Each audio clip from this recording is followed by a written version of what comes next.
Hey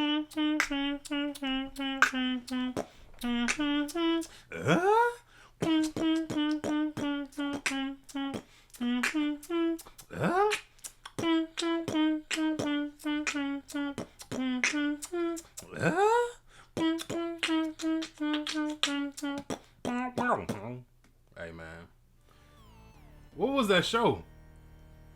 That was Tim. Tim the Two Man Taylor. It wasn't called Two Time. It was Home Improvement. Home Improvement. Yeah. Hey man, I ain't heard that in a minute. he got the lifestyle of a rapper. He had the lifestyle of a rapper, man. How's up? You know, he used to sell big cocaine when he was in college. Then he flipped and started doing comedy. For real? Hey, go research Tim the Two Man. I think he was in Detroit too. He was out here. Nah, I didn't know that. Hey man, that's probably what he called it. I got some of that. Hey man. Yeah, that's crazy. I didn't know that. Yeah man, he had Jonathan Taylor Thomas with him. JTT. Young Heartbreak.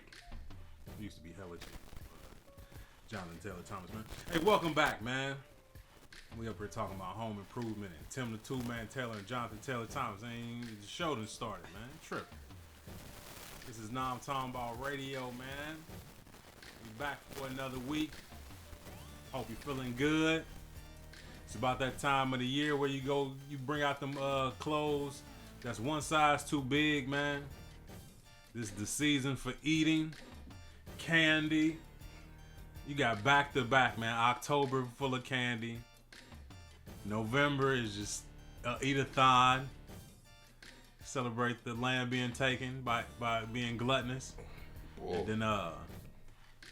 And then December, you got a reason to eat with Christmas and everything, man. But my name is Six. We back for another week, man. Yes, sir. This is Vibe One. Peace and love. Shout out to the COV. Shout out to Newport, Erlanger, Florence, Burlington, Campbell County, Highland Heights, Bellevue, Dayton, all surrounding areas. Definitely peace and love to the Natty. Like you said, we back. We own it. Once again. Ooh. Yeah, man. We back for another week, man. We ain't did birthday shout outs in a while, man. So I got some birthday shout outs, man. It is October. So shout out to Detroit's own rapper Proof. His birthday was on October the 2nd, man. Rest in peace to Proof. A legend out here in these streets, man. October 3rd, man. 2 legends born on October 3rd, man. You might know him as Black Thought from the Roots crew, but Tariq, Lugman, Monster MC. I mean, I think he one of the most underrated as far as like hip hop genre. People always gonna say Tupac. People always gonna say Jay-Z, man. People always gonna say Biggie, but man, I rarely hear Black Thought's name being brought up in Best Rapper Alive, man. So shout out to him. Talib Kweli also. Oh yeah, on that's October right, 3rd, man. Yeah. Shout out to Talib Kweli, man. He out here in these streets doing this thing. October 4th, we got Russell Simmons, man, a pioneer in the hip hop game, man. Brought us Def Jam, stuff like that, man. So shout out to Russell Simmons. Who else we got, man? Teddy Riley, October 8th, man. Take him to the bridge. Hey, yep. What's your favorite Teddy Riley song, man? That era is legendary. Bruh. Man, more than you can name. I already know you. Oh my God, I couldn't. I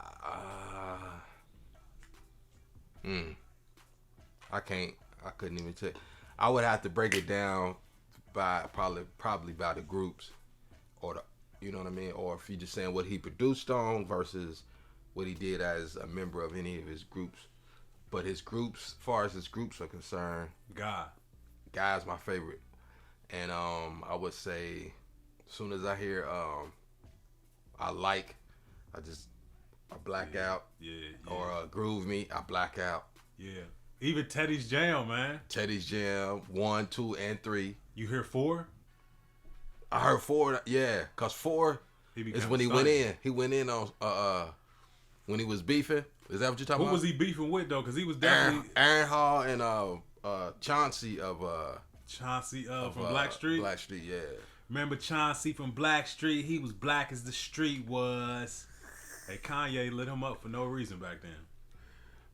He did, didn't he? But man, Teddy just it'll take me a minute to really. You're not gonna win no beef against Teddy Riley, man. Like, you're just not gonna win, man. His money is too big, man. His catalog is. He worked with Michael Jackson. He produced Michael Jackson, man. Right. You're not gonna win against that, man. Favorite Blackstreet song? I like the way you work, yeah. No diggity. Oh Got yeah. to bag it up. Man, I like that self-entitled Blackstreet album. They had a joint though. I think it was on a soundtrack that I really like. I liked all that stuff for real. All the slow joints and stuff. But they had they had this one, but I think it was featuring somebody. It might be something that was featuring somebody. I think it's off of some kind of a soundtrack, but I can't think of what it is. It was kind of different from the stuff that was like the rest of the stuff that was working on the album. Just like No Diggity was different, I think, than everything else that was on that project. But I'm thinking, man, well, I feel like you talking about like what movie was that? Soul Food. It might be Soul Food. Man, I don't know why I feel like you talking about the Soul Food soundtrack, man. Let me look it up, man. But yeah, I think that that seems like that could be what it is from Soul Food. It could be from. I think it might be from Soul Food. That movie, and we approaching that time of year, man, where it's that Soul Food type, man. I remember being one like, man, I wish I was a part of that family, man. Like, hey, I forget his name, the main character, but man, all his aunts was attractive. His mom was attractive. That wasn't the reason I wanted to be part of the movie. Like, man, I wish my aunts was hot. Yeah, that sound wild, don't it? It sound wild, but they just had that. They had that vibe, man. Right. Big Mama. That was what they had. Nia Long in there. They had Vivica Fox was his mom. Vanessa Williams was his aunt. Yeah. Hey man, that movie was wild, man. Big Mama ate herself to death. It's bad, man. That was a real story of a big mama though. She tell everybody what to do and then just can't seem to manage her own. Yeah. Yeah, man. Damn, we got deep quick, man. Let me look up this Soul Food soundtrack, man. See if that song was on there. What other guy songs you? What's that? I already said I like Groove Me. Let me go by album so I can keep it under control, under order. Call Me was the name. Call Me. It might have been that. It had Jay-Z on it. Could have been. It definitely was an upbeat song. Yeah. It was definitely an upbeat track. But Let's Chill. No, well that's off the second album. But first Groove Me. I like Teddy's Jam. Merry Go Round.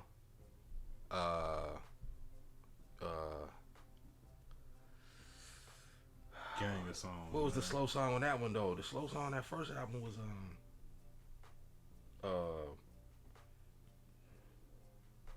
man, I can't even remember.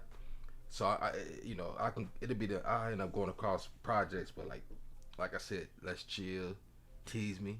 Aaron Hall was having sex at the end of the song. In real life though. Aaron Hall was he was a turn up.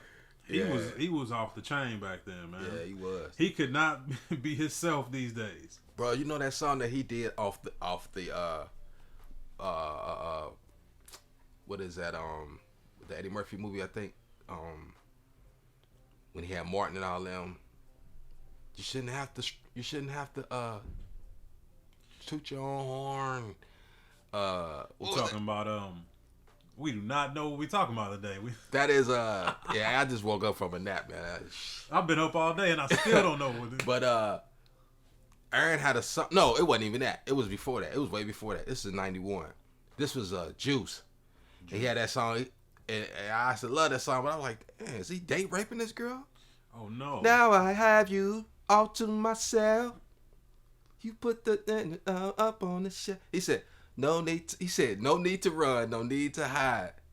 I'm gonna put my love it all aside. Something like that. And he said, the more you fight, the more it's gonna turn him on. I was like, whoa. I'm singing, I'm like, what? Wait. That's crazy. This is years later. I'm like, wait a minute, is this dude? That's date rape. I was thinking a date rape song, bro. If you think of the stuff that came out in the 90s and the 80s, it could never drop nowadays. Yeah. With the stuff that's going on now, a lot of that stuff could not drop nowadays. Eminem, if you had to rewind time, Eminem's career would never have happened. He's basically coercing her. It's like, don't be afraid. Don't be afraid. Don't be afraid. You didn't even know what coercion means in the 90s. And I'm just like, back then I was trying to think like, what was I thinking? How was I thinking of it? Don't be afraid. Like, she was her first time. That's what I probably was thinking. It was her first time. You're gonna be gentle or whatever. Don't be afraid. But now he said, you can fight all you want. Hey man, hey, moving on. I said, what the? To a lighter subject, man. Y'all like to eat food? I know y'all like to eat food. Man, I was looking at this list, and it had the 15 most unhealthiest chips on the planet. Every single chip is one of my favorite chips, man. I can, at some time in life. And basically what this list is saying is that, man, don't eat Pringles. Pringles is a weird chip anyway, because I feel like it's not really a potato chip. Anytime they put crisp in the title, that's not a potato chip. If it ain't called a chip and it's called a crisp, it's over. Don't eat it, man. What's your favorite chip? Bruh. I try to rarely eat them, but I do like Pringles. I do like me some Pringles, even though it's every now and then when I eat them. And usually if I'm eating some chips, it's just cause it's in the house for real. And I just want some salt. Bro, it'll be that salt and that crunch, man. But I think more so than Pringles on the well, I get the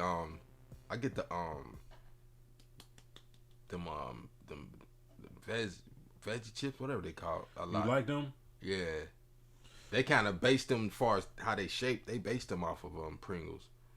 I get them in Kroger, or I get the Kroger brand chips. Yeah, I had some quinoa chips the other day, and then I had some that was made out of hummus. The hummus chips was alright. For real? Yeah. But number 15 was Pringles Baconator chips. Man, 15 chips, 150 calories. Just 15. You know, you don't think about this stuff when you eating them, man. You'll eat a whole tube of Pringles, man, if you sitting there watching the right movie, man. Oh, it'd be gone.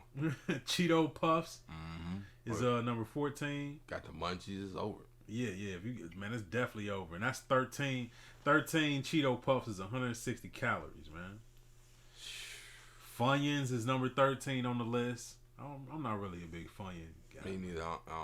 I mean, you know, if I got to, I will. That's the only thing there, but I don't really mess with them. Number 12 is I had somebody eat a Funyun before, and then right after eating the Funyun, just finish chewing it. He want to try to kiss me. Did you just nah, bruh? Well, not bruh. It wasn't a bruh. Excuse me. Nah, girl. What the hell? You just put that Funyun in your mouth. Hey, man. Kiss her foot mouth. Who cares, man? That's what love is for. You see past all of that. I remember one time I got filthy drunk one night, and it was like the first girlfriend I ever had. I know I said I never had it. It was probably like a 3-month something like a situationship. Right. And man, I remember getting drunk over her house, and I woke up and I had got so drunk that, like, you know, the go-to food after you get drunk is White Castle. Jesus. Went to White Castle, man. I woke up in the morning, locked in her bathroom. Oh my God. And I looked I guess I locked myself in the bathroom because I was like, I don't want her walking in on this. And I remember, like, sliding down the wall. This was the first time I ever got drunk. And I woke up and I reached in my pocket, and it was thrown up burger meat in my pocket. Oh my God. It was bad. And I had rode with her to her house, man. And she drove me back to my car that morning. And on the way back, I remember getting to my car, and she tried to kiss me, and I was like, "You are tripping." Mm-hmm. And she was like, "Nah." I guess, man. Them first 3 months, man, that love have your life on tilt. You be doing stuff that makes 0 sense. Right. You gonna kiss a man who been throwing up all night in his pockets. She's like, I don't care. I don't care, man. I wonder where she at right now. If I see her, I'ma hit her like Randy Savage. It ended on a bad note, man. Oh man. don't they always? Man. Some people say they be still friends with their exes and stuff, man. I don't understand. Yeah, definitely that, but sometimes it can still end that way. It can end bad, and then you just kind of like get over it, and then you just move on. But some of them just bad. I mean, just bad. I never had a situationship end like, yeah, we gonna still be cool, but never. It would have to have lasted longer than 3 months. Anybody I ever talk to, if I see you in the streets, I'm headbutting hard. I'm willing to hurt myself to hurt you. Hey, man. But yeah, man. How do we get there from talking about chips? I stopped you. You was looking for... Yeah, my bad. Go on. Because we talking about the Funyun. Okay. Yeah. All right. Number 12 terrible chip is nacho cheese Doritos. The chip is a delicious chip, but the aftertaste, like after you swallowed it, it's something about that chip you be like, that wasn't it. That wasn't it, man. Number 11 is Applewood smoked Pringles. Dang. 10 is a delicious chip, Ruffles cheddar cheese, cheddar and sour cream. Man, hey, bro, if you eat that chip with ice cream, you never tasted nothing so delicious that sounded so terrible. But it's delicious, man. Number 9, Tostitos. Number 8, chili cheese Fritos. Number 7, Flavor Twist honey barbecue Fritos. I don't like them. I've tasted them a couple times. I was like, I don't really like them either, but I eat them because I'm fat. And what I mean by that is it be so many of them in a bag. I just be like, yeah, I just take them. That's some fatness right there, man. Number 6 is Snyder's peanut butter filled pretzel chips. I done got over my peanut butter. Oh, have you? I haven't had peanut butter in a long time. Yeah, man. I'm free, man. Hello, my name is Six. Bong bong. Peanut butter granola. These protein granola clusters, peanut butter and chocolate. 13 grams of protein. I ate them just to get protein in my system. Yeah. And as a snack, some water. Yeah. I don't even feel tempted with you even waving them. A couple months ago, even when I was still an addict, I would have had a problem of them even sitting this close to me. But now, man, I've been. See, I turned it so you can see it. I've been sober off of peanut butter for about a month and a half. I should get one of them little chips they give to the AA people. Right. Yeah, man. Number 5, Double Crunch Zesty Cheddar Flavored Potato Chips. It's a long name, man. Yeah. Oh yeah, these are delicious too. Number 4 is those. Snyder's got those little pieces of pretzels that taste like cheese. I like the ones that taste like jalapeno. Jesus. For real. Man, and they number 4 on the list. Number 3 is some more tortilla chips, Santitas. Never even heard of them. I never I haven't had them. I had something that was similar to that, but I ain't never had them. Oh man. Number 2, Kettle Brand Buffalo Blue Crinkle Cut Potato Chips. That's a mouthful. I see these all the time in the store. They're a pretty decent chip, man. Them Kettle chips, man, they got that crunch to them, man. And then number 1 is Kettle Brand Spicy Queso chips, man. So the list is going. When you get down to 1, is number 1? Is they the worst? Yeah. Only 9 chips of those Kettle chips is 140 calories. Dang. It's like 3 servings in one bag. Nobody's breaking down one bag of chips in a serving, like serving size, unless you go to like Kroger and get the big family size. But nobody's like, man, I know I can.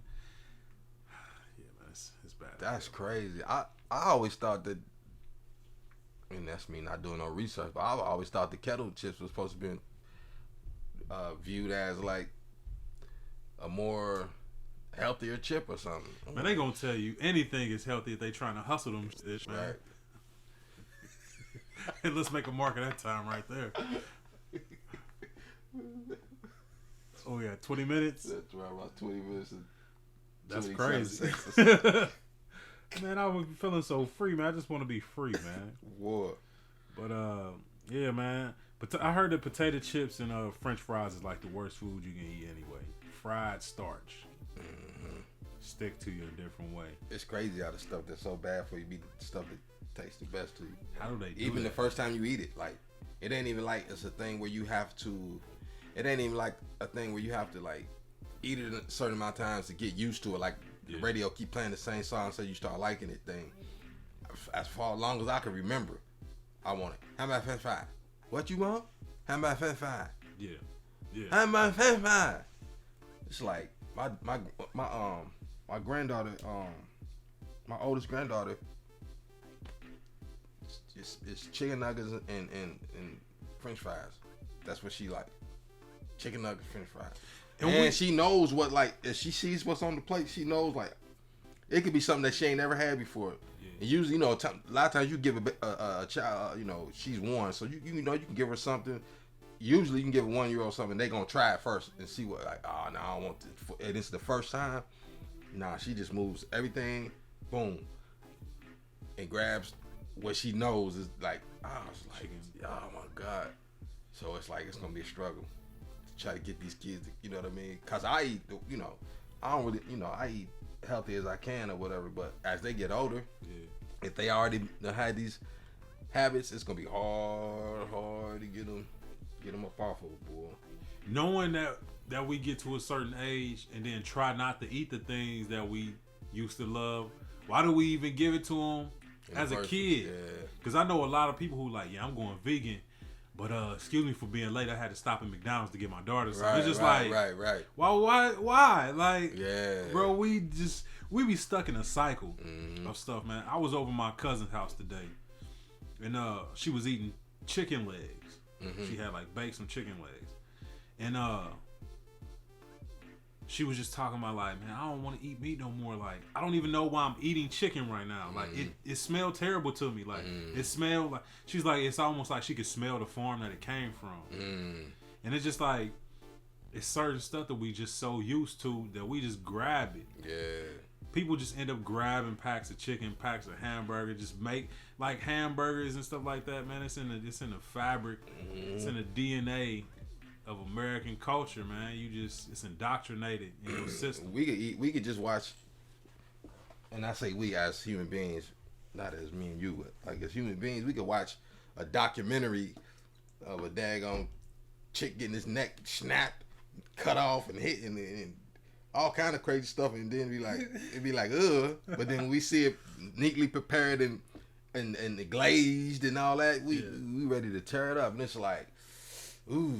I can't do it. I can't do it no more. It's like, I done got so used to not doing it. I have several different reasons why I don't eat it, but it's like, and like, but here late in the last few months, well, shoot, what month we in? We in 10th month, at least since March or April, about once or twice a month, I done had some fish. Yeah. You know what I'm saying? And it's like, that's about the only one I could, well, if I see it, you know what I'm saying, it don't bother me. Yeah. I see them chopping the fish head, you know, off or whatever they getting, and it's just like, but even at that, I be like, I don't want to. I don't want to eat it at all. So it's just like, it's even for people who even for somebody like me who's been eating the way I've been eating, as long as I've been eating this way, you still smell some stuff and be like, oh my goodness, I remember that smell. The barbecue or somebody barbecuing or something. It's just like, oh, barbecue smell is the craziest. You be like, oh man, it's crazy, man. It's like we just can't even help it, man. They engineer these foods to the point where you be addicted. Like, and then the way that they get you on, they make it easier for you to adapt to eating like plant-based food. Is they make it look like what you used to eating. Right. And they use like beets to give you that red bloody look when you get these certain these vegan, not the veggie burgers. The veggie burgers, you can tell that ain't it. It's round like a burger, but that's about it. It don't look. They got these vegan burgers that you get out of where you get the produce at and all that, and it's not frozen and not in the box. It's like wrapped in the styrofoam. Make it really look like meat. Yeah, so you grab it, you take it out, fry, and the red beet juice is coming out of it. Really? You turn it over, fry. You know what I'm saying? It's just like, wow. It's like we gotta trick your own mind. I mean, I don't have to trick my mind anymore, but I'm saying somebody that's switching over, that's part of the allure that helps people to try to get them to come over to the to the plant-based side, is that it looks just like that burger, or it looks just like chicken or the fish or whatever the case would be. It's just like, it's the adult version of Here Come the Airplane. Right. Like, that's crazy, man. We got to be tricked into doing what we need to do to sustain ourselves. Like, we built as humans to avoid pain in so many ways. But food-wise, we will put something in our body that don't even... your body don't even know how to digest it. It just be like, I'm going to just sit this over here because I don't know what this is. I'm going to sit this over here around the waist area. Yep. For real. Because it'd be like... I get to the point where, I'm looking in the mirror and I'm like, okay, that's good. Boom, boom, boom. What is that right there, though? Like, right there on that side, and then that right there on that piece of crust and cheese. Oh my goodness. Piece of crust and cheese. If you can't lose a certain fat in your body, and Vibe is not a big person, man. Right. He a fit person, but if you got like some little pudge somewhere that you can't get rid of, it is either bread, cheese, or probably some type of meat product. And I be knowing that because you know what? Last year, I took a long stretch where I wasn't eating no bread, and it was I could see it. Like I didn't have to flex a little. I didn't have to flex not even a little bit for my stomach muscles to be showing. Yeah. And you know what I'm saying? Like they there. If somebody was to touch my stomach, like okay, how you doing? But if you looking, you should be like, okay, I see a little something there, but it's like skinny fat. So then so I was like, what the heck? I said, well, you've been, especially like when I went to Atlanta. As soon as I went down there, we went straight to the police.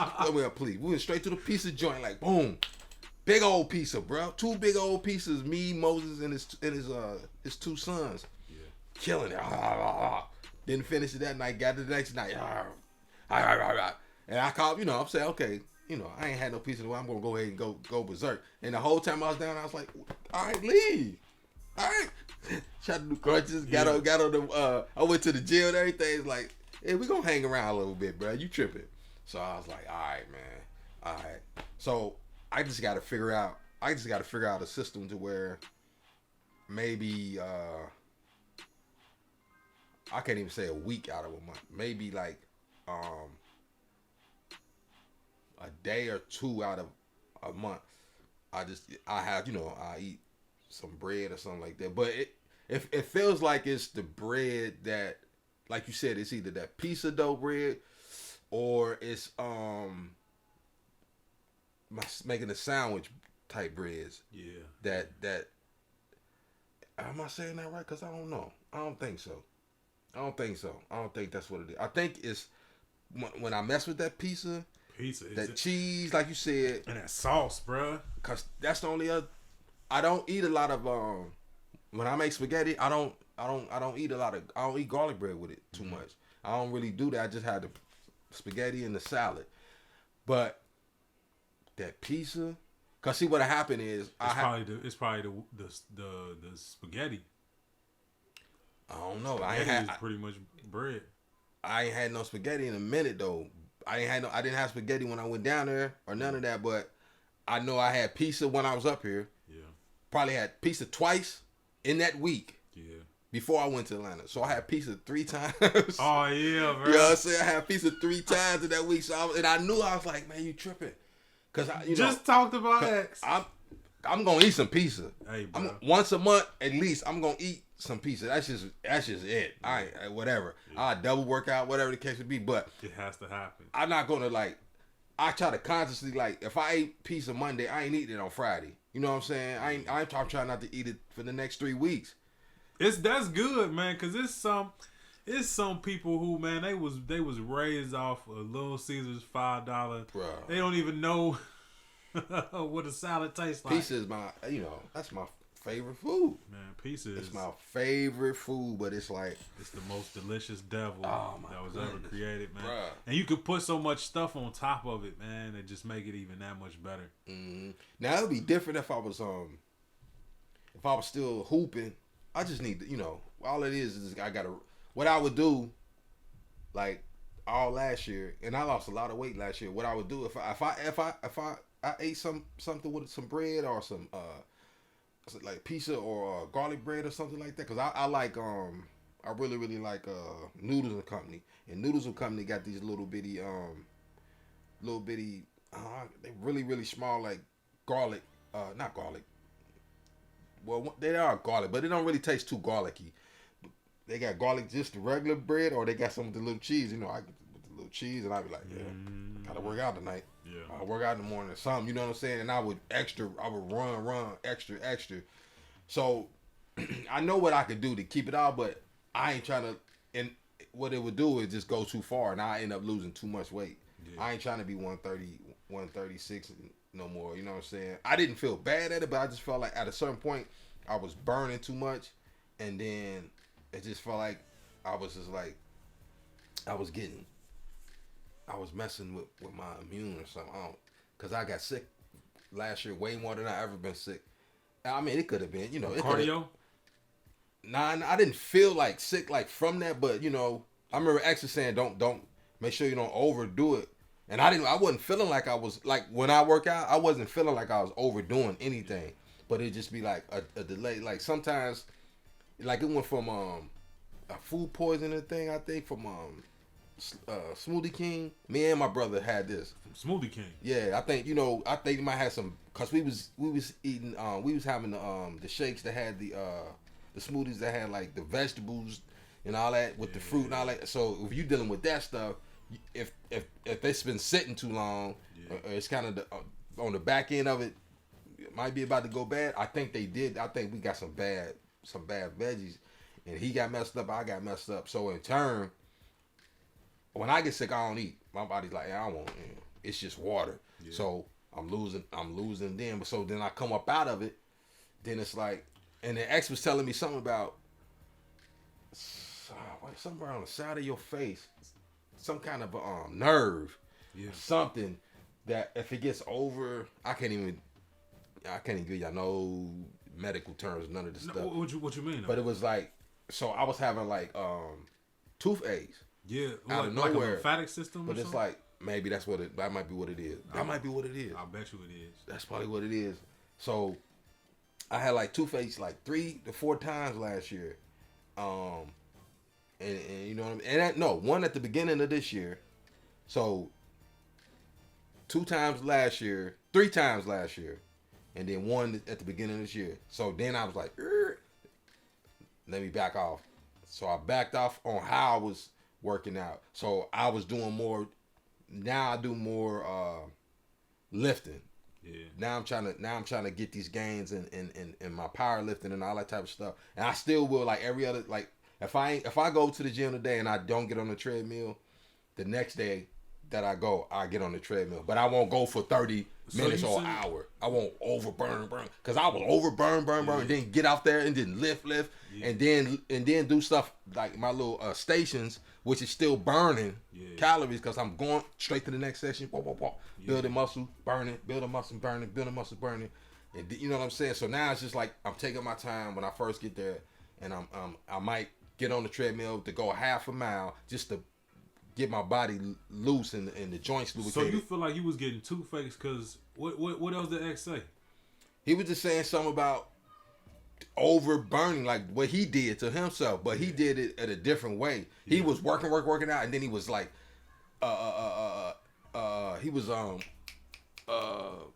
enema, cleaning, draining himself, and then working out real crazy, like high intensity, fast burnout, working out like that. And I wasn't doing that to that extent, so it didn't happen to me till like, this is 3 years in, so it didn't happen to me till after like 2 years in or something like that, to where it started, because I started going hard, like really going, sometimes 2 a day. I was just going hard. So I feel like, now I might be wrong, but like, man, when you working out, it's pretty much trying to recorrect your body so much and get anything that is waste out of you. Like your lymphatic system, it cover more area than your circulatory system, but it don't have a pump. Your heart is your pump for your circulatory system, but just movement is the only thing that'll get that lymph flowing.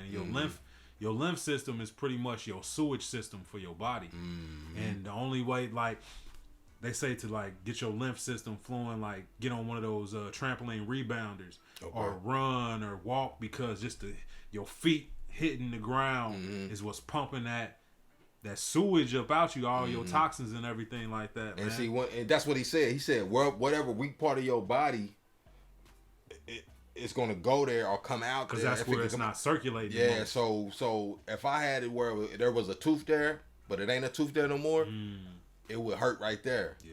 And then I think, a couple times, like, man, my jaw was, we done did shows, and my jaw was kind of swollen, puffy a little bit. Yeah. Either it was just coming off of a situation, or just whatever the case may be. But I know that I had lost, by the time I started having the issues, I was starting to gain my weight back a little bit, but I was still like, I was just on it. Yeah. And but I was like, going back to how I even got to this point, it was like, if I had a cheat day, it was like, oh, I gotta make sure I get this, you know what I'm saying? Yeah. I gotta make sure I get it, because I don't want to get relaxed. And then, because the way you view your body is not the way somebody else see your body. So I might be looking in the mirror like, man, you looking dead at what you see is the problem. Yes, everybody's like, man, everybody good, bro. You never was big anyway.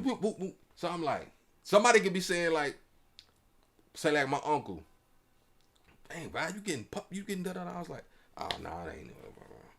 He's like, no, like really, like you cut up, like you. I was like, yeah, well, your compliments will not win against a person's own mental conversation, bro. I don't care what. That's why you can't make a chick feel better if she says she feel ugly. You can just be like, but you beautiful. She gonna be like, get out of my face. Yeah. I'm about to go get lipo. Or, like, man, that's crazy. That's true, man. Especially, your mental conversation is really your reality. Yeah.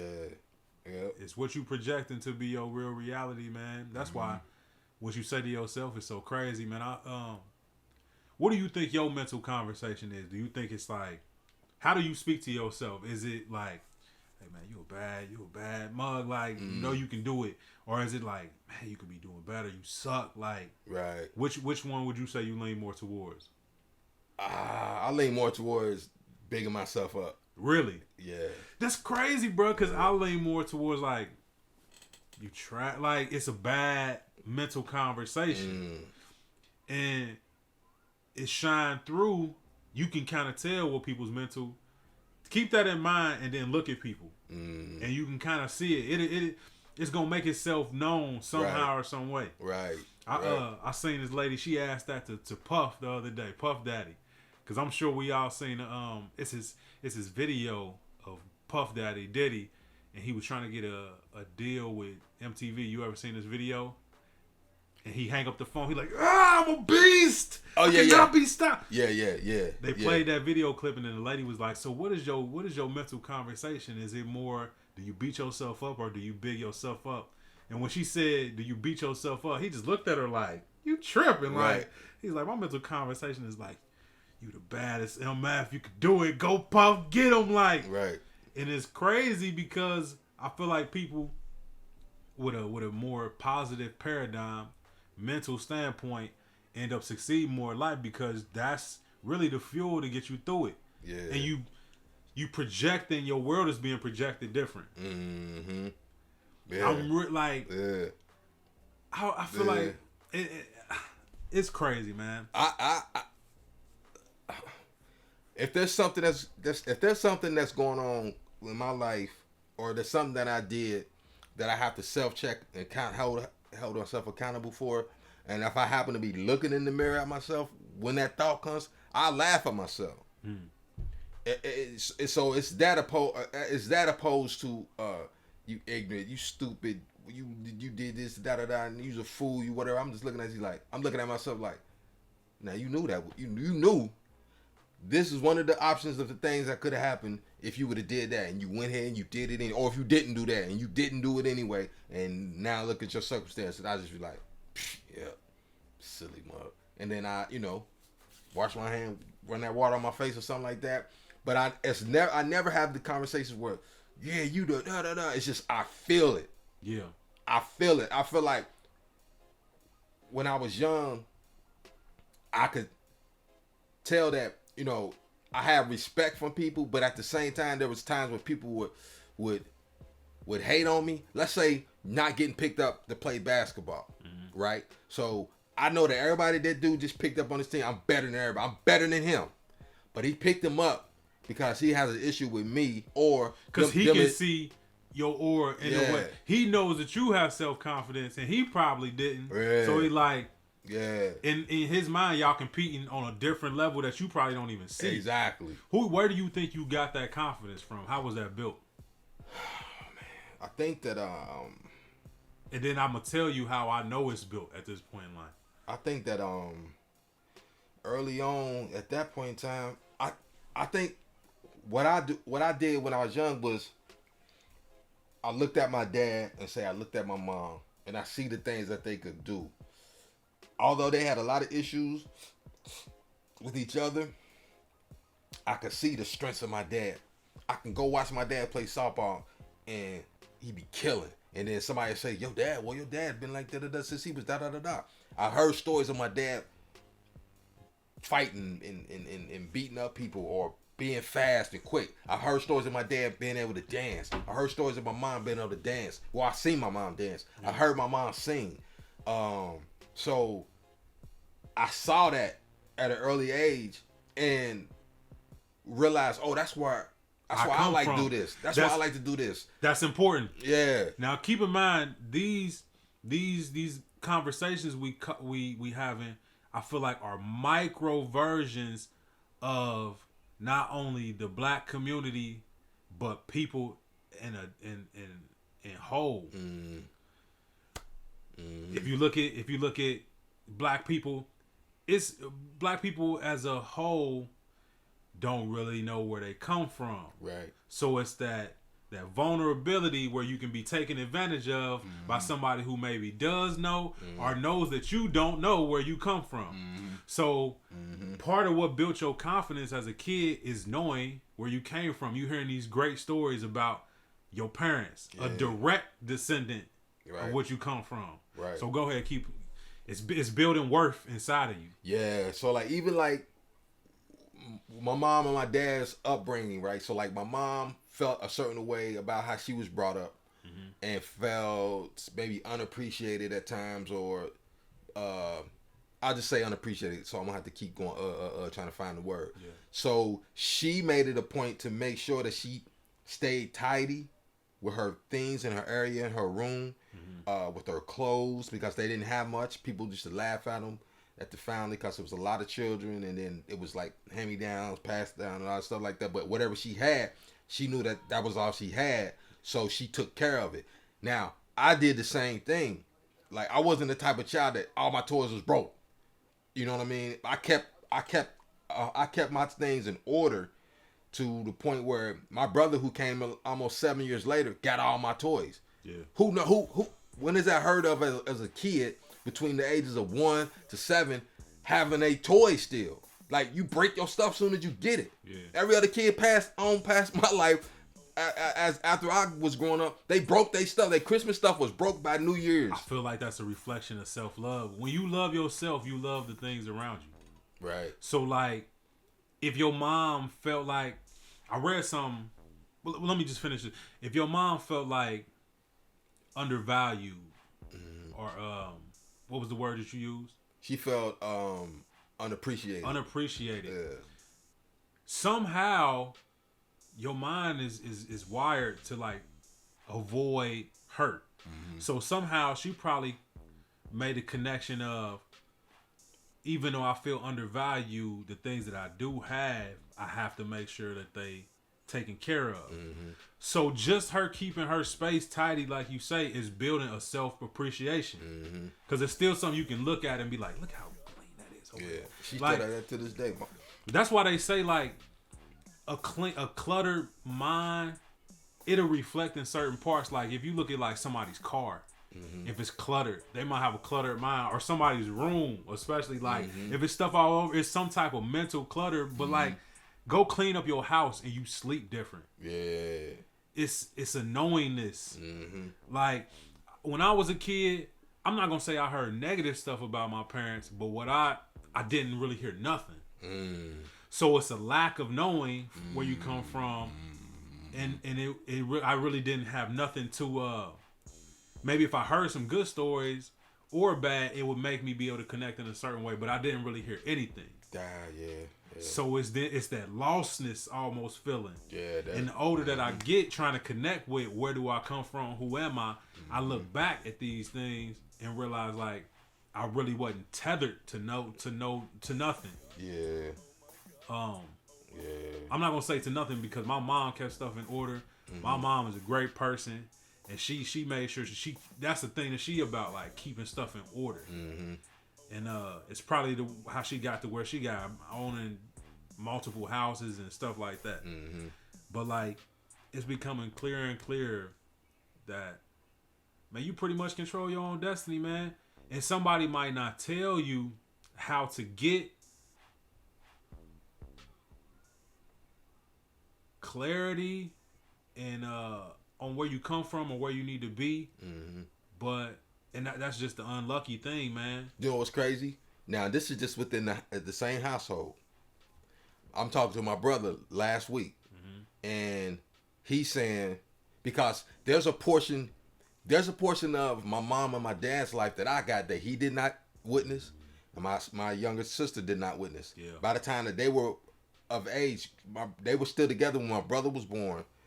They were still together when my sister was born. But by the time she was of the age of knowing and understanding what was going on, my dad wasn't in the picture. Yeah. So my brother wasn't privy to the talks from the neighborhood, so-called not biological uncles, but your dad's best friends, your uncles telling you stories about your dad. Yeah. You know what I'm saying? Or me, or witnessing. I would witness some things. I witnessed my dad beat the mess out of somebody who was trying to break in our car. We had just moved into this. We just moved over West 10th Street. Ooh, we had just moved over West 10th Street. We were celebrating. We went to Pasquale's Pizza to go get some pizza. We inside the pizza joint grabbing the food, and the lady at the counter said, "Sir, is that your car?" My dad was like, "Yeah." She said, "I think that guy's trying to get in your car." And all we see is he said, "Stay here." All we see is my dad go out to the car. Pointing the finger at the dude, saying something, probably cussing him out, whatever. Then they're like, beep, beep, beep, boop, boop, boop. Dude on the ground. Police come and everything. So I got to witness, like, my dad is a protector. Like, he ain't letting nobody touch our stuff, because we had the truck, but we still had stuff in the back of the station wagon that we was going to take in later or whatever. My bike and a couple other little miscellaneous things or whatever. So it was still in the back, and this dude was trying to steal the stuff. So my brother ain't witnessed nothing like that. Yeah. You know, my sister definitely didn't witness no stuff like that. So what somebody said about my dad, I witnessed it. And then I see my dad box. I see my dad take karate. In turn made me take karate. Like I said, I see my dad play softball. So I knew that all this activity stuff that I was coming into like in a natural way is because he played sports. Now, he played basketball, but he didn't play like for the school or nothing like that because it was the riots and all that stuff back then. He got expelled and all that type of stuff because it was race riots and all that. But that energy he had in him, and then his father before him, even though that's what I was going to say too. My mom's situation was what I said about her. Then my dad's situation was his dad was never in his life. Yeah. So what ended up making my dad turn to and have self-loathing and self-pity and woe is me, which will eventually turn you on to drinking and hard drugs, is that his dad wasn't around. Yeah. And his dad was a part of a doo-wop group that was very popular and had kids all over the United States. Yeah. Daggone there. We just now meeting new aunts and uncles and stuff still to this day.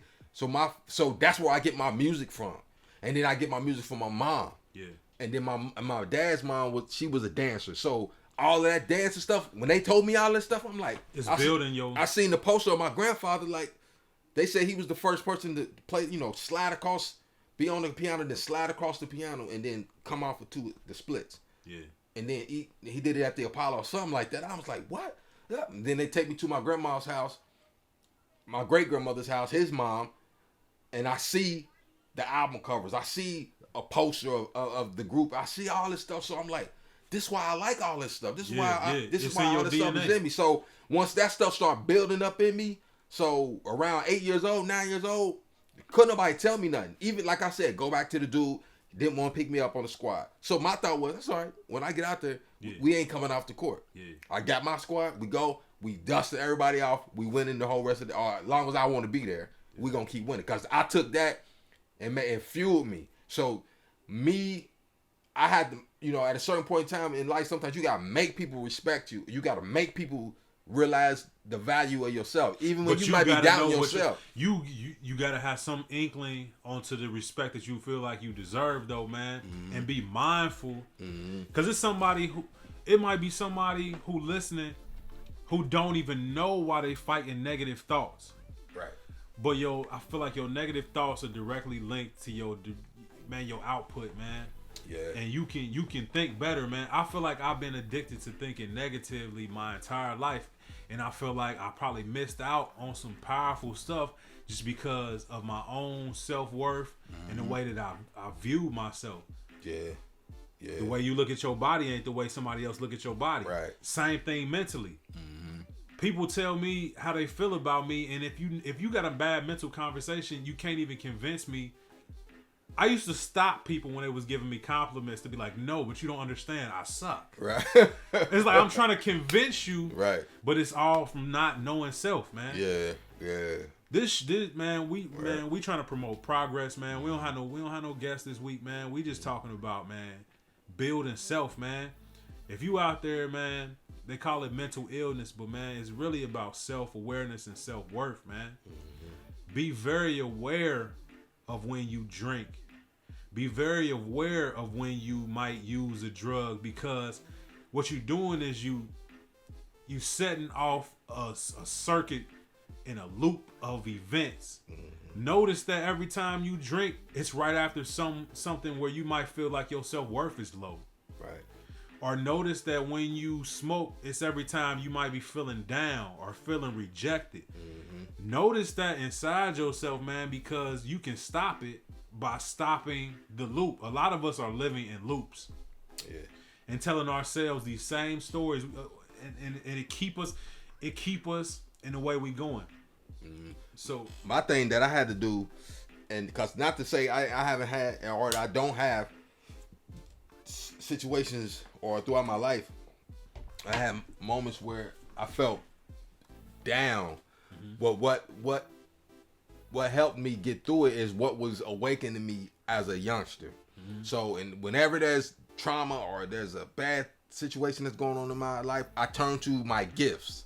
See? So I turn to my music, I turn to working out, I turn to hoop, I turn to all kind of different, everything all the natural abilities that I have and I possess within myself is what I turn to when things, my humor. like I said, I laugh at myself like, like, Yeah. cause you usually some things you only see happen to other people, so you don't know it until it happens to you. Yeah. So that's like, it's this quote that was on online before. It was like, when you certain songs sound really good to you, but once you go through whatever it is that the song is talking about, is when you really understand them. Yeah, man. You know what I'm saying? So it's like, a song boom, will connect with you on a whole nother level. And then you like, where did they get where? Sometimes you hear a song, you be like, why did they use those words? Mm-hmm. But when you go through it, it describes the situation so vividly. Mm-hmm. It touched you on a whole different level, man. Yep. I've been listening to a lot of like music from my childhood because I'm seeing that, like, man, you the architect of your future. Mm-hmm. A lot of us feel like we the victim, and you can feel like you the victim for so long that you feel like that's what's empowering you. Mm-hmm. You turn it, that's your role now. Mm-hmm.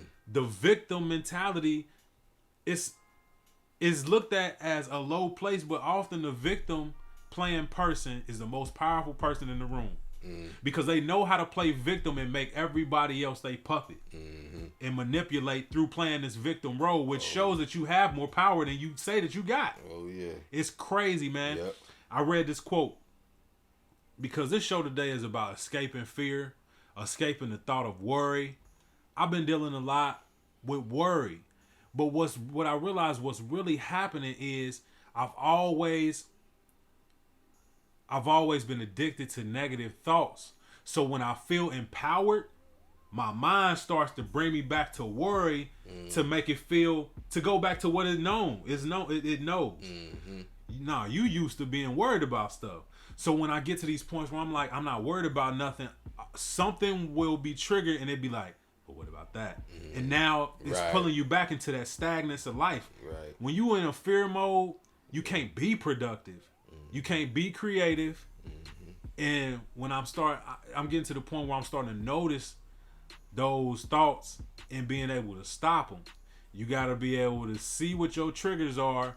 And like Bob said, man, when he feel down, he goes back to his strengths. The problem with a worrier is that when they feel down, they run away from themselves. Mm-hmm. They run away from their strengths. So for years, I would get down. Well, I'm always down because I'm always in a negative mindset. So I'm running away from myself. Mm-hmm. I'm trying to avoid my strengths. Run towards your strengths. I read this quote today. Action cures fear. Mm-hmm. When you feeling bad, you feel like the world is against you, you in that fear mind state, it can make it to the point where it's hard to get out the bed. Oh, yeah. It can make it to the point where your body will start to hurt. Anxiety, you have to do what you're good at. Mm-hmm. Because inside your mind, you might be outside shooting hoops because you're feeling down. But what's happening in your mind is, I'm good at this. So it's building self-respect. It's building self-esteem.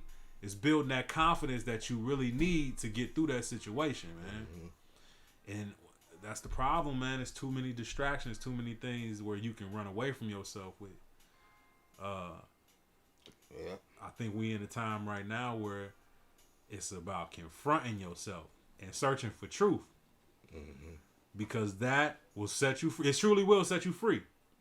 Away from a lot of stress, away from a lot of fear. So, man, escaping worry, man. That's crazy how we even got here today, man. But it's very important. Because a lot of people, man, they stuck in a position but don't even know. Maybe their whole family is like that. Mm-hmm. And they not really around nobody who can help to change their mind, man. I remember when I first met Skills. For y'all who don't know, I was in a group called The Sauce, Crack Sauce. And Skills is probably one of the most positive people that I ever met. It's almost like he innately positive. But now looking back, he got a dad that's an entrepreneur who always believed in himself. Mm-hmm. He got a grandfather who was a musician and was just submerged in music. He going to venues and gigs with him. He got a real tight-knit family, so he's seeing where he comes from a lot. Mm-hmm. Not saying that his situation is better than mine, but it's just two different perspectives, man. And you can build that confidence that you looking to gain that can really propel you to where you want to go, man. You don't got to be stuck for forever, man. Get on a search to find who you are. I've been spending more time with my family than I probably have ever in my life. I'm so grateful for the time that's happening right now. I'm learning a lot about myself and where I come from. And it's doing me mentally, it's doing me a lot of good. Like I told you, man, I just came from chilling with my little cousin today. Right. I don't be chill. I never was chill with family type people, man. And the happiness that you're looking for is not outside of yourself.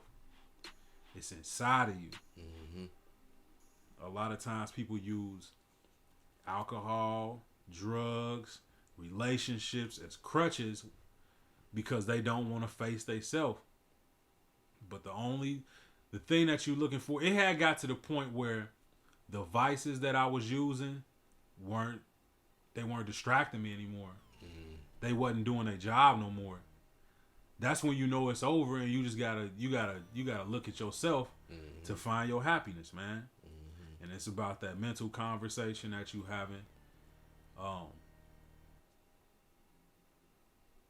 And it really came from just action, taking action. Action cures fear. Working on yourself to try to see what you're good at, and then finding what you're good at and trying to be better at it. It'll distract you away from that negative conversation in your mind. Yeah, definitely will. It's crazy, man. It's two type of people, man. People who talk down to themselves and people who encourage themselves. And especially in America, you gotta be your own. You gotta be your biggest cheerleader. Cause life is gonna let you down if you let it. It's a lot of rejection out here. It's just a lot of ways to get taken off course. But you can look within, man, and find your way. Really, I think that was just important to say today, man. Definitely, bro. Do you see any other similarities or examples of ways that you might be able to? Cause it's funny how we got on this, man, and then just knowing that the way that you talk to yourself. Do you see a difference in your brother and sister, the way that they talk to themselves, or maybe they self-worth? I know that I know with my brother, cause we're around each other. We're not around each other a lot, but we're around each other more than I am with my sister, my baby sister. And with him, he's a jack of all trades. Like he got certain things from my dad, like the cause aside from all that other stuff my dad was able to, physically do and all that, he also was a construction worker. He also was like a carpenter. He helped build Reggie Calloway's studio in his crib many years ago. Reggie Calloway from Midnight Star. My dad is good that way. He can build a house. My brother is good that way. You know what I'm saying? He can darn near probably halfway build a house type stuff. You know what I'm saying? He's like when my brother was young, he would get his toys. He would get his G.I. Joe man. He wouldn't like the clothes that was on one person. He would take them off one, put them on the other one, switch the head and all kind of just whatever he got. He wanted to know how it worked, so he would take it apart, no matter what it was, put it back together. He's still that way now, to where he takes apart scenarios of things that's going on in his life and tries to dissect them and then put them back together. Now sometimes it may be overdoing it. He may be far-fetched, but that's how he, to me, he may say different. To me, that's how he comes to terms with things in his life. So with him, because he's searching for that why. Yeah, always. So the void is the void. It seems like when it's a void of why in your life, it carry on through just different circumstances and scenarios. Like I find myself, science was my best subject because it studied the why of things. And that's going to attract you when you studying the why of yourself. Right. Why is my dad not in my life? Why do I feel like I'm facing all this rejection? It make you ask why of everything. It's crazy. That's true. And my thing is, at a certain point, I just stopped asking why, because the answer was never going to come. Because I will say, why is the sun there? Why is the cloud? Why is that? So I get to the end of it and it's like, you're going to drive yourself crazy, boy. Just be. Just be. Just be. So the natural things that I'm able to do without really even thinking about it. You know what I mean? Like case in point, my daughter the other day was like, Dad, you want to do this TikTok with me? I was like, yeah. So better get it in before it's canceled. So she's like, over for TikTok. For real. So she was like, all right, we're gonna do this, boom, boom, boom, do that, boom, boom, boom, come across each other like this, boom, boom, boom, and then we're gonna end it like doom. I said, all right, let's do it. So we did it. We practiced one time, boom, boom, boom, and then we recording. So we do it, boom, boom, boom. But she messes up, we stop, do it again. We probably did it 3 times. I ain't mess up no time though. You know what I'm saying? Because I ain't even thinking. Yeah. You say dance. Oh, I love to dance. Yeah. But I know dance, music, and then dancing for real helps me get stuff up off of my chest, up off my mental, whatever. Because back in the day, I grew up Muslim, right? So there wasn't no girlfriends, there wasn't no staying out late with the homies or whatever, till I got to a certain age where I was like, all right, I can do what I want to do. And even then, I still carried myself in a way that would be halfway acceptable to my mom. But I get on the dance floor and everything that I wasn't doing with these girls in the beds, and I would let it loose on the floor, and the girls be like, "Oh my God, no, he good at doing the do, right?" Yeah. I just know it. It's like I'm like, y'all ain't know I'm a virgin out here popping and dumping, you know what I'm saying? There's all kind of stuff. So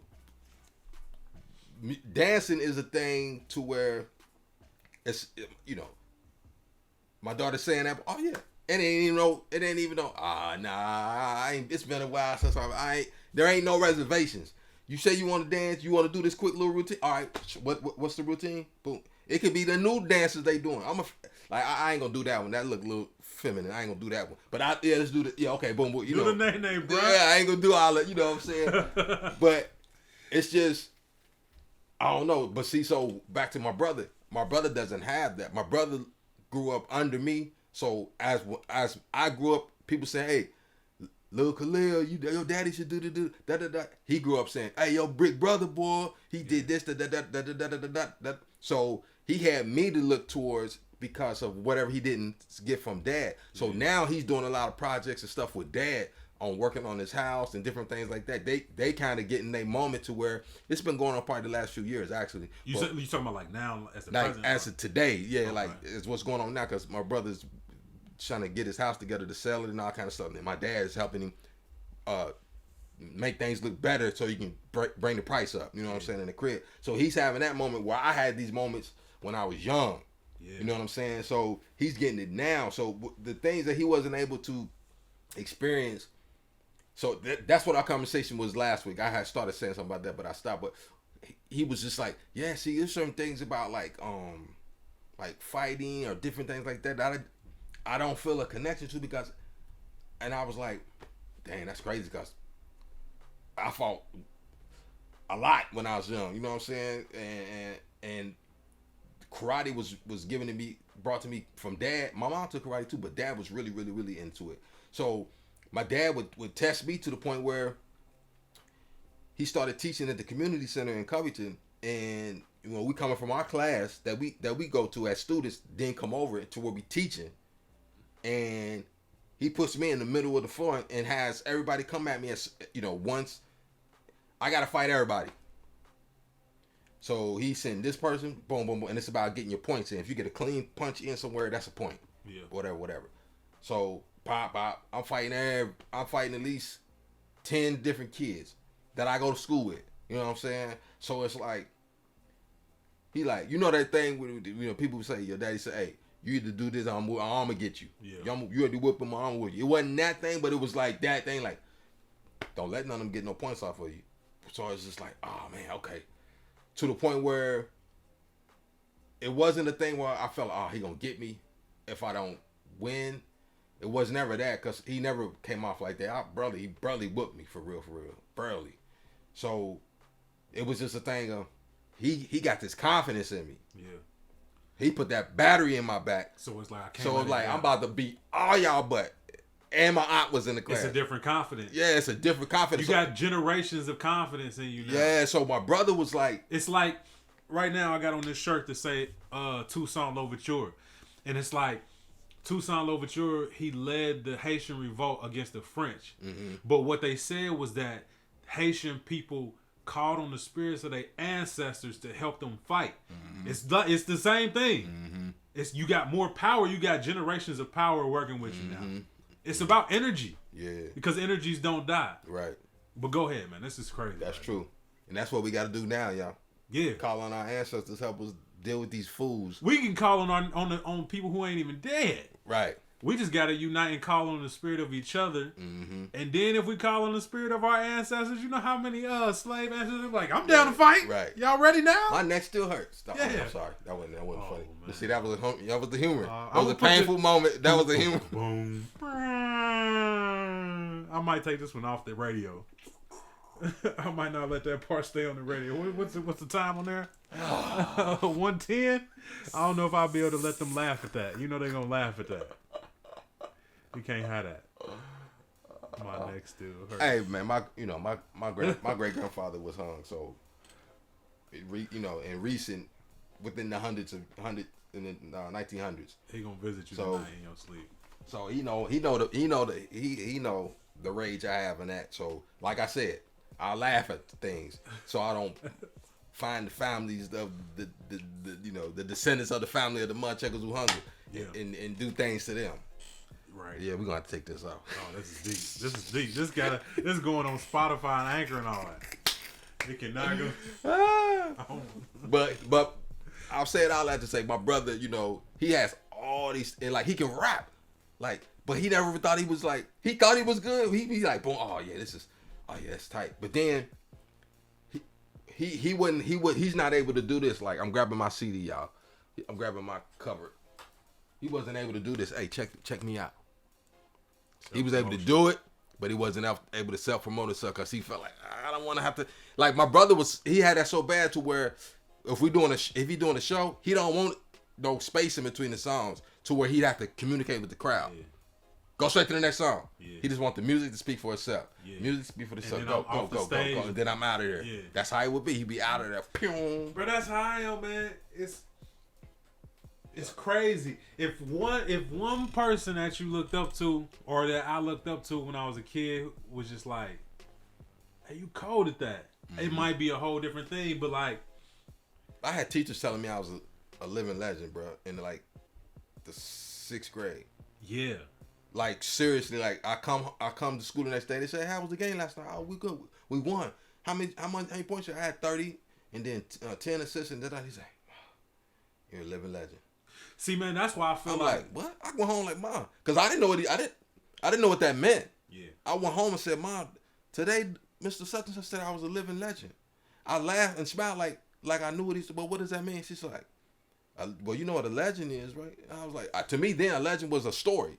Yeah. This is a story of a legend. Tell stories about you. Yeah. So she said a legend is somebody. If she told me what it was, then usually sometimes they're dead. Most of the time they be dead, but you're living. So while you're living, you become legendary or something like that. I was like, dang. So then the next day I went back to school. I was like, dang, because I told him the truth. Like, I didn't really know what you meant. Yeah. My mom told me what you meant. Yeah. But thank you for thinking of me like that. But I'm just doing what I'll do. You know what I'm saying? Yeah. So it was like, also around that same time, my teacher was putting on a play called Grease. That the movie back then, John Travolta was in it. Did you play John Travolta's? Bro, let me tell you this. Me and my dude Lionel, what's up, Lionel? We was sitting on the side because our class, it was the 7th graders. We in the 3rd grade. Yeah. It's the 7th graders that are in the play. They can't get the dance moves, right? Me and him, her class is sitting there because she had to bring her class with her to do the rehearsal or whatever. Yeah. So our class is sitting there. Me and Lionel looking, and he was like, man, that's easy. They should do this thing where they would clap hands together. Girls be that. So it's like this little clap hand thing. Pop, pop, pop, boom, boom, boom. And some little moves they was doing. And y'all go watch the movie, y'all know exactly what I'm talking about. So we sitting there doing like, I ain't got that. It's easy. Yeah. She was like, and back then I wasn't Khaled yet. I didn't become Khaled till I did just become Khaled. But before that, my name was Merle. Really? Merle Brown. Yeah, Merle Brown. Really? My sister's name was Merlin. Is Merlin. I'm Merle. So that's funny. So she tell me come here, and Lionel. He tell both of us come here. Show them. If they can do it, y'all can. So boom. Long story short, she puts us in the daggone play for that scene, not the acting and all that, but when this dance part come out, so everybody can see us, the little kids doing it real good. Oh, look at them, they so cute. She puts us in front, and we get.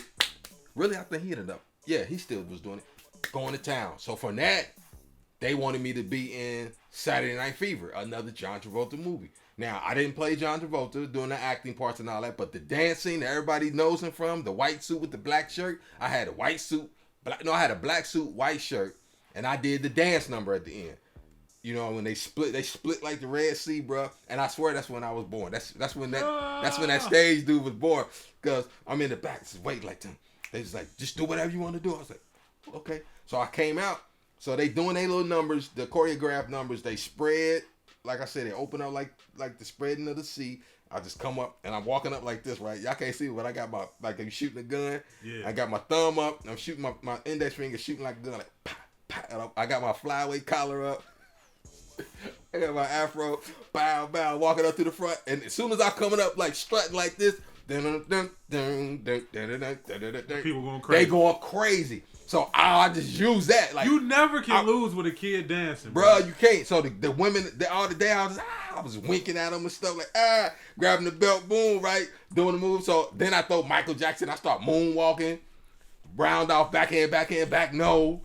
I'm just adding. John Travolta didn't do none of that, but they said do whatever you wanted to do whatever. Yeah. I did it. So when I got that standing ovation, I ended like that. Oh, but with the hands, y'all can't see me, but the hands outreached. You probably throw that in there. Yeah. The hand is outreached, and John Travolta got the freeze frame, like boom, it was over with. It was that's third grade, bro. It was over with. I was like, oh, nah, this is it. Yeah, this is it. The stage and that hoop court. This is it for me. And this is where I go. If something's going wrong, this is my safe haven right here. Boom. You still do that dance when you feel down? No, I don't do that. You should. Yeah, so that's when it started. So my brother, he didn't necessarily have that. My sister, Nafisa, my sister Merlin, who we were born in the same year because Papa was a Rolling Stone. So she had hoop, and Merlin could dance and stuff too, but she wasn't in the same household as much as me. So she had different things she had to go through that I really couldn't speak to because I don't know all of it. Yeah. But my little sister, she's so far behind. She like 9 years under me. She grew up. Oh, that's little Lid. She's a girl, but she's still little me. You know what I'm saying? She hoops, smart, very smart in school and all that. She was very good in softball, fast pitch. She went to Withrow High School. She went to Withrow. She played. I think she was the shortstop. I believe so. So, but she had records. She had records there, and the records didn't get broken until my cousin went there after her. She broke the record, so it's like, family. Huh? At least it's in the family. But it's like, so she had these things that she had, like athletic wise, that she connected to. Yeah. And then, and you know, so with bruh was like a thing. He could do so many things. Well, what's gonna stick? Nothing really sticks. He just can do a bunch of different things. Cause none of them feel like getting that word from your pops, man. It's like you find it's the same thing I was talking about. Like when I'm feeling up, the down will find you. Mm-hmm. So he probably find his way into something. He get good enough, and then it just be like, like what's the use of doing this anymore? Because this person ain't here to like say it's good enough, or somewhere in there you just be like, you hear it be like, man, you trash, and you be like, oh man, okay, like that's how we talking today. Man, you have to, you can't run from it. You gotta find yourself, man. Yeah, no matter where you go, there you are. Yeah, and that's why. No matter where you go, there you are. It's like you got at some point you just got to deal with it, and then, I think. Probably within the last couple of years we've been doing this show, I think we've had this similar conversation about self-realization and stuff like that. Yeah. You just got to sit yourself down, whether you speaking with somebody or you are watching a video or some kind of way. You got to figure out what your place in your life, what part you play in the downfall or different things that has come about that you feel like are missteps or whatever. You got to figure out, what did I have to do with it?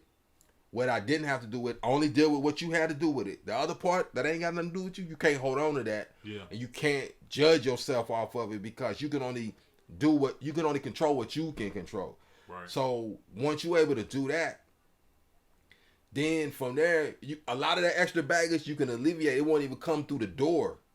It won't even knock on the door like trying to get in, because it's like you shouldn't, like this is all I'm dealing with right here, because this is all that I really had control of. I don't have control over the actions of that person, even though something that went on between me and that person may have made them feel like that they had to do that. But whatever went on between me and this person, it made me feel like I had to fix myself.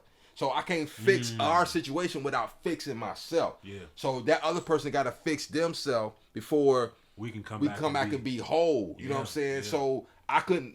My dad didn't come to my graduation. A lot of like no shows. You know what I'm saying? Because he was on that ish. How did that feel from a person who helped build your self-esteem to not show up for stuff like that? It's terrible. Yeah, because it's like, it almost made me turn into, like, I joke when I tell people all the time, they be laughing. I almost turned into the bad guy. Like, I was going to turn into not a bad guy that did things to people who didn't deserve it, but I was like pissed. Yeah. Seriously pissed. And you talking about the beginning of like Public Enemy and all these other KRS, all these other like pro-black musical artists and stuff. Yeah. I was ready for whatever the war. I can take out this aggression I feel inside in this avenue. That's why my first music, and when we started, like the first group I was in, X Nation, and then on to Watusi, like initially we was on some like, Watusi is a warrior tribe.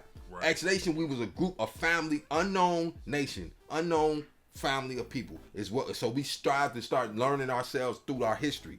But in that, you can't forget. All right, who am I within the context of my family? Who am I within the context of the area I live in? Who am I within the context of these people I'm with? Like, I'm the youngest in the crew, but why am I here? What do I represent? What is it that I bring to the nucleus of this group? And then so you learning all that stuff then, and then dang, dad ain't here. Hey, dad didn't come. Boom, boom. Dad's boom, boom. Now dad is in jail. Now dad is in prison. So it's just like, oh snap. So that's why you got to take accountability, but you can't blame yourself, because I feel like we all go through this cycle of learning yourself. At one point in time, you started off strong. It's like the person in high school. Don't be mad because you wasn't the star athlete in high school, because some people peaked in high school.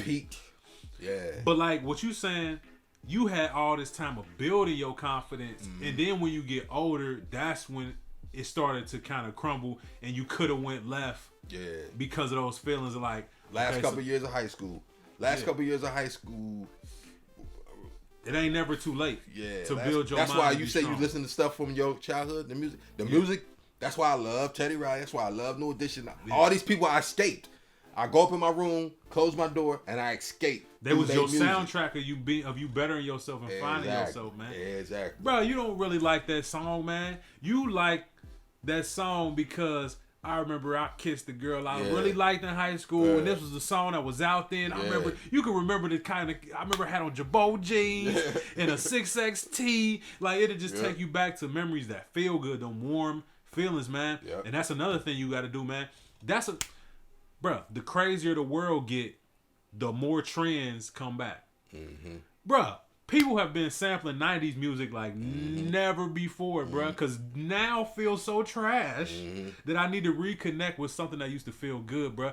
If you listen to something that you really used to like in a time where you down, bruh, that feeling, it's like, it's warm. It's like a home feeling. It's so warm, like.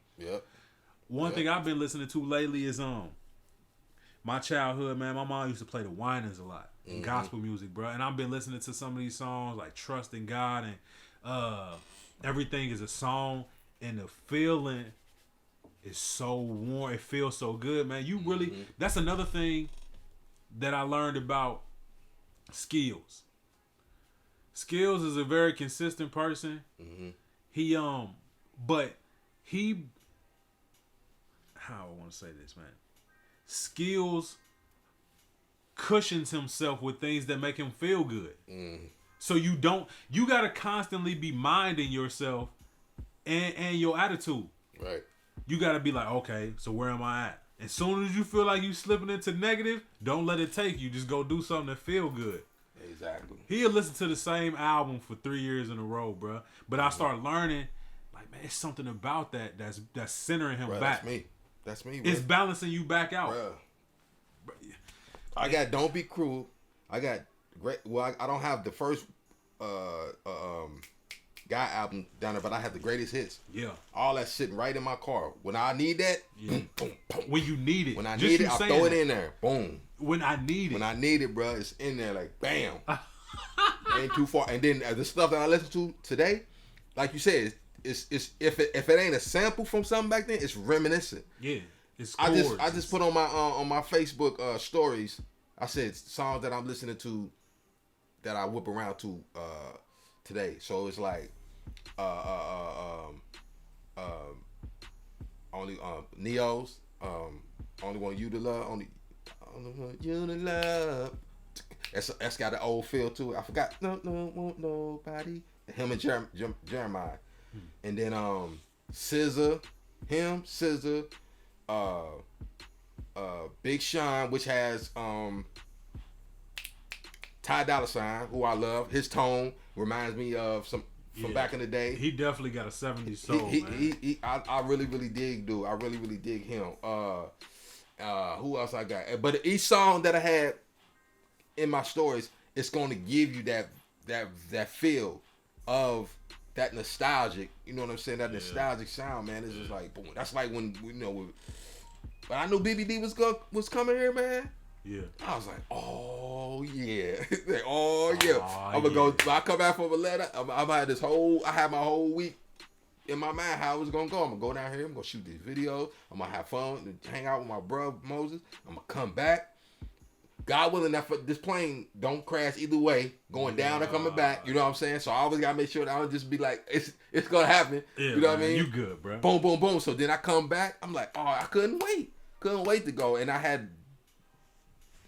The time that I wanted to have, I had it. The good time that I want, it just wasn't long enough. Yeah. That was it. But other than that, I had a wonderful time. So it's just like, I never let that, you know what I'm saying? I never let those things go. Any of those things that, if it's something that triggers me negative, I got something that's going to trigger me back to the positive. Yeah, it got to be a balance, man. You got to have, because. Got to, bro. Yeah, you want to make sure you balance that out, man. Yeah. I'm trying to think about what balanced me out, man. It's music, and I feel like Diamond. I seen her post. Diamond is a musician in Cincinnati. She a singer, she she Whitney Houston status. Mm-hmm. But she a monster, and she's posted like I can't keep lying to myself. And kind of trying to convince myself that I'm not an artist, because you keep coming back to it, like because it's something you good at, or even if you ain't good at it, man, it make you feel good, man. Yeah. I had a long talk with her last week too. Shout out to Diamond, man. Her and J Funk, yep. And she was saying, I was like, sis, this stuff ain't just for us. Like you are blessed with a voice, and sometimes. A lot of the times, to somebody else. Yeah, you going the stuff you going through. You feel like it's the worst thing. You put it into the music. If you put that on a song, you know how many people you gonna save from. You gonna balance them out. Yeah. Like. Yeah. I said it before, man. You not you for you. You for the people who watching you. It's a younger version of you who need the power and need to know that it's people going through the same thing. That's another thing, man. When you figure out like. I'm not the only person going through this. It's a comfort that'll let you.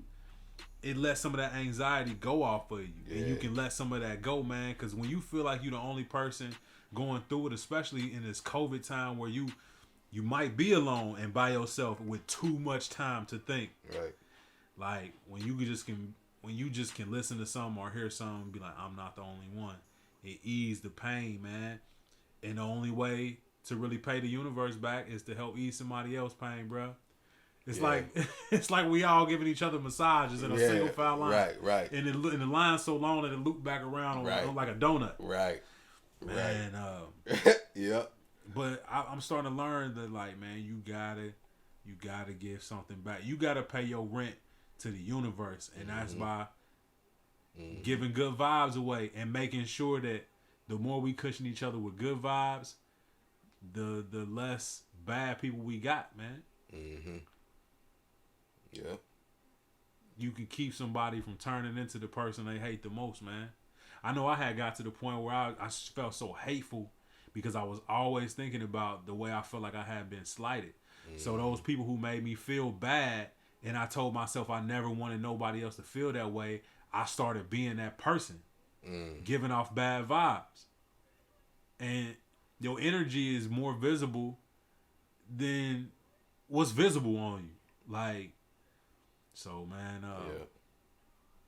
Yeah, that's true, bro. You got to cushion yourself with the things that feel good in your soul. Like, it's a good way to get through it, man. I'm glad we had this conversation today, man. Because there's people out here who need it, man. There's people, you can't go see your mom or dad because of the whole COVID thing. And it's a lot of people with a lot of time on their hands who might be slipping. And then all this talk about mental illness don't do nothing but make it even more prevalent in your mind. You start thinking like, man, maybe I am crazy. Maybe this is wrong with me. Maybe, man, all you need to do is learn yourself. Yeah. You got to keep it simple.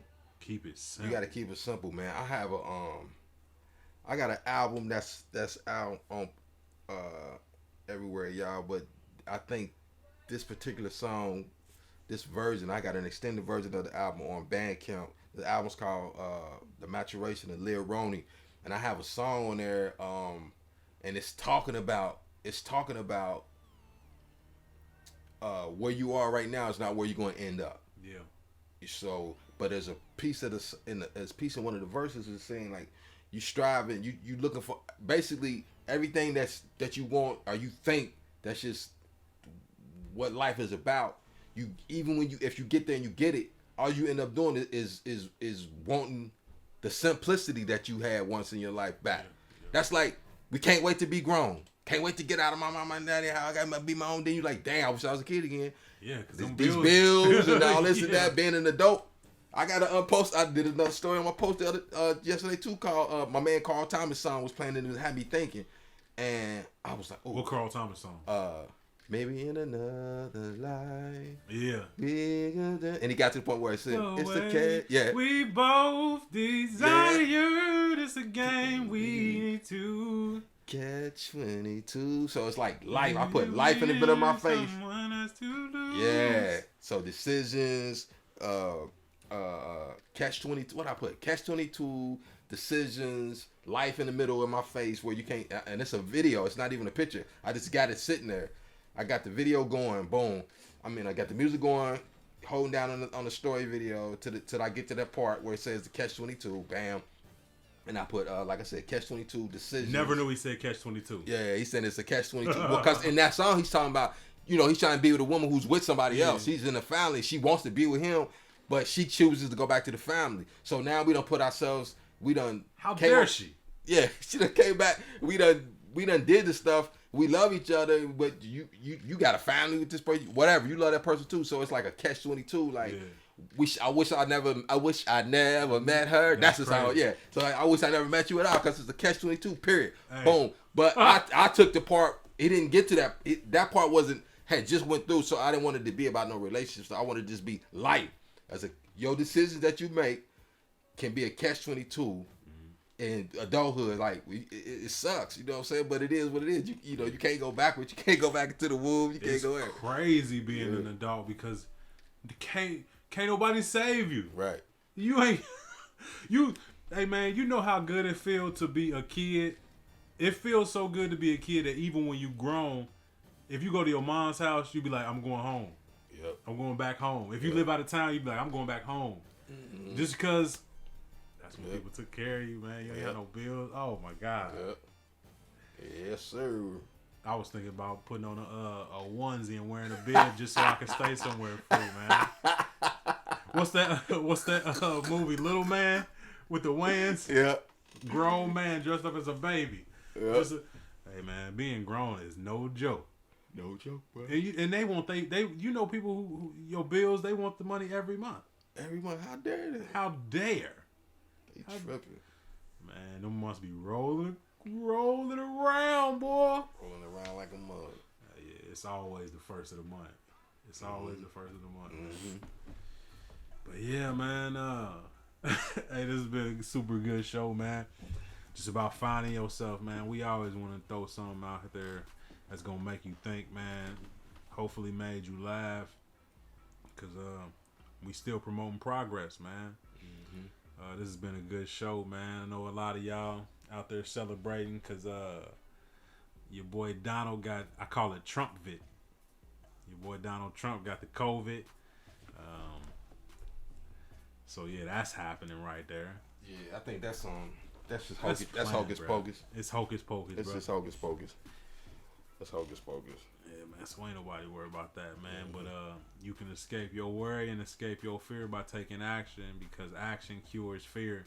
We've been talking about so much self-value and self-worth, man. I had planned on getting me 2 slices of Goodfellas pizza, man. I don't even think I'm gonna do it.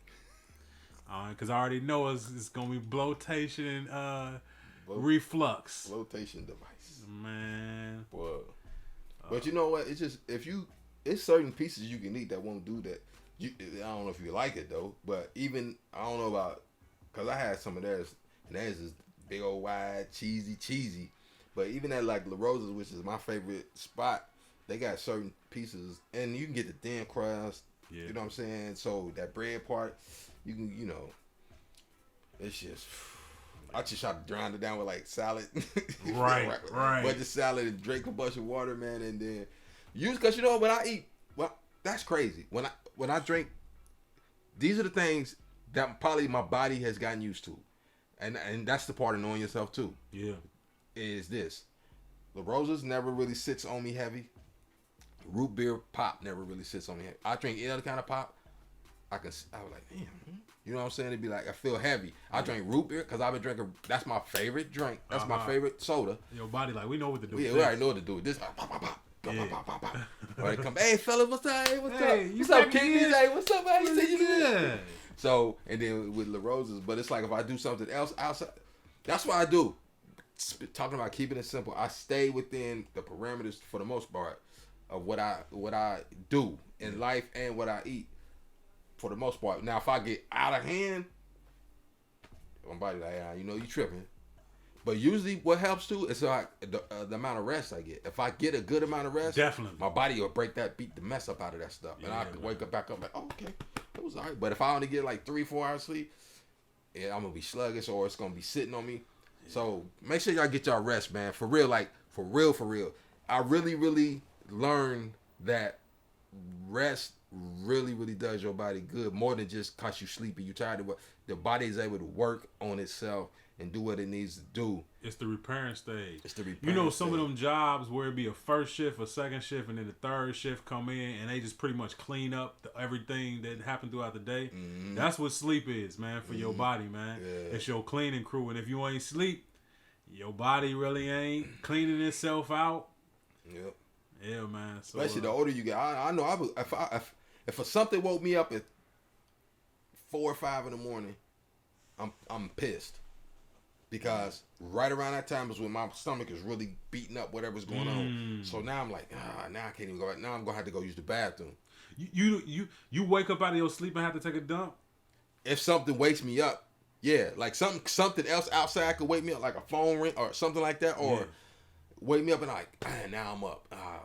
And I try to lay back down. It's like, you're going to have to go to the bathroom. Man. But sometimes I get up, I had to pee or something like that. But not, I'm talking about having to get, I'm talking about boo-boo. Yeah. You know what I'm saying? When I get woken up and it's like, oh, man. See, my body will stay asleep if that's going on. If I got to really pee, I'm going to wake up. That's over. I'm getting worst, up. Man. Waking up to pee is like the worst, man. I try to sleep through it, man. Mm-hmm. I hate when you either wake up I hate waking up to have to pee anyway. But when it's like 25, 40 minutes before you gotta be up anyway, I'll be like, how dare you? You traitor. How dare we betray ourselves like this, man? I'm about to start wearing Depends. Just all the time, just so I never have to go to the bathroom, man. Yeah, that mud, boy, that had you pissed. Then you just sitting there. And there's been times when Sixers hit me in the morning, it probably just expecting me to get back with him like around noon, and I get right back with him. He's like, "What you doing up?" What are you doing? I had to use the bathroom now. I got to turn the TV on to try to watch something to make me fall back to sleep. I ain't got to that point where I done woke up out of my sleep having to take a dump. That would make me. I would be infuriated. Right. I would just dump right there in my sleep, man. I'm not getting up to take a dump at 3:00 in the morning. It's over, man. It is over, man. So, man, make sure you take care of yourself, man. Get addicted to some good thoughts, man. Listen to some old music. Watch an old movie. Don't call none of your exes, though. They out of your life for a reason, man. Don't even go back there. Man, just maybe drink an old pop or eat something that you used to like to eat, man, to kind of like nurture that good feeling, man. But for the most part, man, learn yourself. And really know who you are. Know what foods you can eat. Know which one's gonna bloat you, man. Know, yeah, man. Just know yourself more, man. I think this is the season for that, man. I think that's about it. Definitely is. Yeah, man. Definitely is. It may seem boring and all that, but at least you'll be happier, yo. For real. It do seem boring, man, because while everybody else is leaning on a vice. Going to the movies is a distraction from knowing yourself, man. Just doing different stuff, man. But it come that time where you got to take the time out to get to know you, man. And then you're going to be so much more prepared for when you need to actually know yourself and be like, nah, I don't do that. Right. Or I'm not that. Yeah. Or I love that. If you ask somebody what they love to do, a lot of people can't answer it. But they can tell you everything they hate. Right. Ask somebody, what do you love to do? The more you know yourself, man, the easier it is to decide, man. And then that way you can set short-term goals for a long-term goal. And before you know it, you done manifested, achieve, whatever terminology you want to use, man, to get where you trying to go, man. But when you feel lost and you don't know yourself, it's like just driving around with your GPS not set. Right. You don't know where you're going, man. It's circles. And movement is not always progression, man. Sometimes it's just movement. Man, so yeah, we appreciate you coming through, man. Enjoying the show again today, man. We had a deep talk today, so I'll leave you on a kind of a light note of some crazy news, man. In Vietnam, there's a condom company that got caught trying to resell used condoms. 320,000 used condoms, man. In a city called Ho Chi Minh. They were actually washing, reshaping, and repacking these used condoms. Wow. And trying to resell them. Wow. And it was quoted in a newspaper over in Vietnam that the reuse of condoms pose extreme health risks to others. You don't say.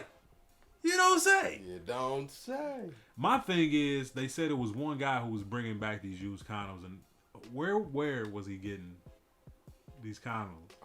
He probably worked at a hotel or something. Ooh, that's a filthy job, man. 320,000. That's crazy, bro. Yeah, that's filthy, man. Also, man, if you want a little piece of nostalgia, like we was talking about, here in Cincinnati, well, actually Mason, Ohio, we got this place called Kings Island, man. It's where a lot of good memories were made, history. But recently they got rid of the Vortex, which is like one of the roller coasters. It's a staple. It was a staple at the park. You know, the Vortex is gone. I didn't know that. It would give you the happiest concussion that you ever had, man. Boy, it was a rough ride, bruh. But the Vortex is now gone. But if you want to keep a piece of that Vortex in your life, man, you can actually buy a piece of the Vortex track right now. It comes a piece of the track. It comes capped with a metal plate. It's also mounted in a display stand, and it also includes a certificate of authenticity. The piece of the track that you'll be receiving is 1.5 inches in length. They hustling, boy. Hey, you know how long that roller coaster is? They selling it by the 1.5 inch. That's like buying what? We're not gonna get into that, man. That's drug dealer talk, man. But you can buy 1.5 inches of track from the Vortex, man, and you can purchase that for $198.70. Wow. Just for your nostalgia purposes, man. Wow. So, man, enjoy your week. They going hard out here, man. Enjoy your week, man. We'll be back next week with more fun and more progress to promote. I've been one of your hosts, Six. If you're looking for me, man, you can catch me on Instagram at Blaze6513. That's at BLAZESIX513. Make sure you also check out the show on YouTube at Nomtombout Radio, NOMTOMBOUT Radio. On Instagram, you can check us out at Nomtombout_radio. You can also listen to us on Spotify. And of course, each and every Wednesday, we are here at 11 a.m. on 91.7 WVXU, the HD2 station. Or you can still stream us live at radioartifact.com. Tell them where they can get in touch with you, Vibe. Yes, Mr. Vibe1 on Instagram. And on Facebook, it's Vibe1, VIBE-ONE. On Twitter, it's Vibe1. No dash in the middle.